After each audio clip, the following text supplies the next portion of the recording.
mapepo watacheza dansi mpaka kwenye sebule yako, watacheza dansi mpaka wapi jamani? Kwenye sebule yako. Mimi nafyeka Bwana, mimi silegei Bwana, na wewe najua ulegei. Haleluya. Tuendelee pale chini sasa, tuone maandiko yanatuambia nini tena. Lakini baada ya Bwana kututambulisha ya kwamba sisi ndio silaha zenyewe ambazo malaika hao wanatutumia tunaposimama kuomba mbele za Bwana, ndio utendakazi wetu wa silaha. Kwa hiyo hivi ninavyosema, kuna katika anga zote, nchi, mahali popote ulipo nchini, kama ni Uganda, huko Tanzania, hapa ndani, lakini huko nje ya Tanzania, jua kwamba katika anga la ufalme wako, hapo kuna ufalme wa giza ambaye wewe ndio lungu, wewe ndio panga, wewe ndio bomu, wewe ndio mashine gani, wewe ndio kila kitu. Sasa hautakiwi kuwa mlegevu hata kidogo, lazima uwe muombaji, uwe ni mtu wa kufunga na kuomba, ili kupitia wewe Bwana aangamize. Leo Bwana anasikitika kwa sababu ziko silaha nyingi, yaani watu wengi waliookoka, lakini ni butu, silaha zilizo expire, silaha ambazo hazina matokeo. Kuna malaika wa Mungu wako wanatamani kuleta mageuzi. Mtu mmoja kaniambia, mbona watu wengi wameokoka lakini hamna mageuzi? Mapepo yanacheza dansi mpaka sebuleni. Ndio, kwa sababu ya uvuguvugu wako, kwa sababu ya ubaridi wako. Wewe ambaye unasema mimi unajua Bwana wokovu wa kisasa. Kuwa imara kwa jina la Yesu aliye hai. Haleluya. Sipati picha kama makanisa yote Tanzania, watu wakiwa katika moto wa viwango namna hii, watu wakiwa katika bidii ya ushujaa namna hii, wako watu huru kuwajibika siku ya kwanza ya juma, ya pili ya juma, lakini katika siku moja ya juma wamejitenga kukaa mbele za Bwana. Sipate picha majini watakimbilia wapi? Haleluya. Sipati picha kwa namna gani, kama tu kwa muda mfupi namna hii Katoro imeshageuka tayari. Mimi nilikuwa natoka nje naangalia anga limetulia, hakuna hata kimulimuli cha kipepo kikitembea, kwa sababu ya watu wa Katoro. Silaha za Katoro zimenolewa. Haleluya, haleluya. Sipati picha na wewe wa Dar es Salaam kama utasimama, nini kitatokea Dar es Salaam? Sipati picha wewe wa Uganda kama utasimama, nini kitatokea katika anga lako? Sipati picha wewe wa Sumbawanga Tanzania kama ukisimama mbele za Bwana, nini kitatokea? Sema amina kwa jina la Yesu aliye hai. Kwa hiyo nikawa katika tafakari nzito sana huku nikiangalia. Kwa hiyo Bwana baada ya kutambulisha hivyo sasa anasema kazi ya hiyo silaha ni nini? Yaani kazi yetu ni nini? Na ndio maana usiku wa leo tumekusanyika hapa kwa ajili ya kazi. Nasema kama katika kibinadamu ukifanya kazi kuna ujira, si ndio?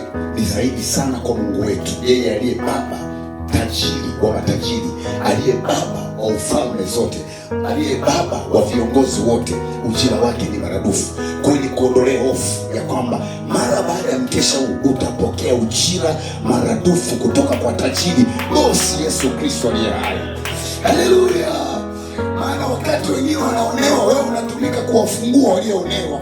Wakati wengine saizi walikuwa wamekusudiwa kunyongwa, wewe maombi yako na upanga wako unapouzungusha katika anga, wanakomolewa waliotaka kunyongwa. Hautabaki kama jinsi ulivyo kwa jina la Yesu Kristo aliye hai. Haleluya. Yes. Biblia anasema sasa, na wewe ni silaha zangu za vita, kwa wewe nitavunja mataifa. Kumbe kuna mataifa fulani ambayo automatic sio mataifa kama unavyoona taifa lako la Tanzania. Ni giza, yani ni taifa lakini ufalme wa giza. Sikiliza nikwambie, sisi ni taifa na lile ni taifa, au na hayo ni mataifa. Kwa hiyo kuna ufalme wa giza ambao upo kama ufalme wa giza lakini ndani ya taifa. Kwa hiyo Bwana anasema kwa kupitia wewe silaha uliyejitambua, Bwana atavunja mataifa. Hapa kuzungumzia kuvunja mataifa kana kwamba kimwili. Hapa ni mambo ya kiroho. Haleluya. Hapa ni mambo ya kiroho. Hatupigani panga za kimwili, hapana. Hapa ni mambo ya kiroho. Tunashughulika na mataifa ambayo ndani ya mataifa kuna ufalme wa giza umejipenyeza na umejiita kama taifa. Huo ndio saizi yetu kwa jina la Yesu aliye hai. Unafyekwa, unapigwa, upigwi. kwa jina la Yesu aliye hai. Anasema tena katika ule mstari, na kwa wewe nitaharibu falme. Sema falme. Hapa sasa ndio lengo letu leo. Tunakwenda kuharibu falme za giza zilizojipenyeza na kusimama katika anga la Geita, lakini hizo falme ziko pia. Kwa hiyo wewe ni silaha. Unaona, kwa wewe, hasemi kwa malaika, kwa upanga wa malaika. Ni wewe ndo lungu. Kwa wewe lungu, malaika atakutumia kuvunja mataifa. Kwa wewe panga lililokuwa la moto, malaika atalitumia kuvunja falme. Mshangilie Bwana kwa makofi mengi. Piga makofi mbele za Bwana aliye hai. Haleluya, haleluya. Safi kabisa. Tunaendelea katika ule mstari wa 21. Anasema, na kwa wewe nitavunja farasi na yeye aliyempanda na yeye ampandaye. Umeona, kumbe kuna falme zingine, kuna wafalme wengine wa giza wamenunua na farasi na wamepanda farasi. Sawa sawa. Hayo ni magari ya vita, hayo yalikuwa yanatumika tangia mwanzo. Lakini kwa wewe uliye silaha ya Bwana, wewe unaimba, unapiga step namna hii. Wewe ni lungu la Bwana. Wewe ni silaha ya Bwana. Sio tofauti na duniani, watu leo wanatumia mabomu nini, lakini wewe ni silaha ya kipekee ya Bwana. Bwana atavunja wale mapepo waliopanda farasi kwa ajili ya kutafuta watu kuwanyonga. Bwana atavunja usiku wa leo. Wanakwenda kuvunjwa kwa jina la Yesu aliye hai. Anasema, na kwa yeye, yani wewe, anasema nitavunja gari la vita. Kuna magari ya vita katika ulimwengu wa roho. Kama kulikuwa na gari lilombeba Elia, gari lilombeba Elia lilikuwa ni gari la moto lenye farasi wa moto. Kadhalika katika ulimwengu wa roho, maana kumbe yako magari. Nina klipu hapa ilitokea Israeli mnamo mwaka 2023 mwezi wa 10. Kuna klipu hapa alitokea farasi anapita kwenye anga. Sio AI, ni kweli. Ninayo klipu hapa ambayo farasi alipita kwenye anga. Wakashangaa wana wa Israeli pamoja na mataifa mengine walio karibu, waliona yule farasi mchana kweupe akipita juu ya anga. Na wewe pia utaiona mara baada ya ibada, nitakuonyesha hiyo clip uweze kuona. Kwa wale wataalamu wa IT, kwa sababu watu wa IT hapa wanaweza kujua kwamba hii ni AI au ni lini, wataona. Lakini kumbe kuna farasi katika ulimwengu wa roho, na mapepo hao na mafalme huwa zinapanda hizo gari za vita. Amen. Gari za vita wanazitumia. Kwa hiyo kupitia wewe, sio malaika, sio kisu cha malaika, kupitia wewe kama silaha ya Bwana, unaposimama kwenye nafasi yako, Bwana anavunja hizo falme. Haleluya. Bwana anavunja hayo magari. Usishangae. Wacha kufanya ni kusema kwa jina la Yesu aliye hai sana. Wakati kama huu nageuka kutoka kwenye Jafeti na kuwa bomu la Bwana, na kuwa panga la Bwana, na kuwa lungu la Bwana, na kuwa silaha ya Bwana. Utashangaa kuona hizo farasi zikivunjwa. Haleluya, kwa jina la Yesu aliye hai. Amen. Wewe utashangaa tu, hata kama ukiwa nyumbani, hata kama hatuna mkesha kama hivi, lakini siku ya Jumatatu uko nyumbani, unasikia kuna mambo yako sawa hapa nyumbani. Unasikia kuna harufu fulani ya kipepo, unasikia kuna hali fulani ya giza. Wewe usishangae, usiogope. Sema kwa jina la Yesu. Sawa na Yeremia sura 51 mstari wa 20, imeandikwa, mimi ni lungu la Bwana, mimi ni silaha ya vita ya Bwana. Nageuka kutoka kwa Amina sasa na kuwa silaha ya Bwana. Naanza kupiga na kufyatua. Utashangaa kuona mapepo na manyao yanavyokimbia mbele yako. Haleluya, haleluya. Kwa hiyo anasema ya kwamba atavunja, na anasema ule mstari wa 22, niruke sasa ile chapu, na kwa wewe nitavunja mwanamume na mwanamke. Kumbe kuna wanadamu kama wewe ambao sio wanadamu katika ufalme wa nuru, wao katika ufalme wa giza. Kumbe kama wewe mwanadamu wa leo ni lungu la Bwana, si uliyookoka, si ndio? Wewe ni panga la Bwana uliyookoka, si ndio? Basi kuna panga la shetani umejani yako. Unaelewa?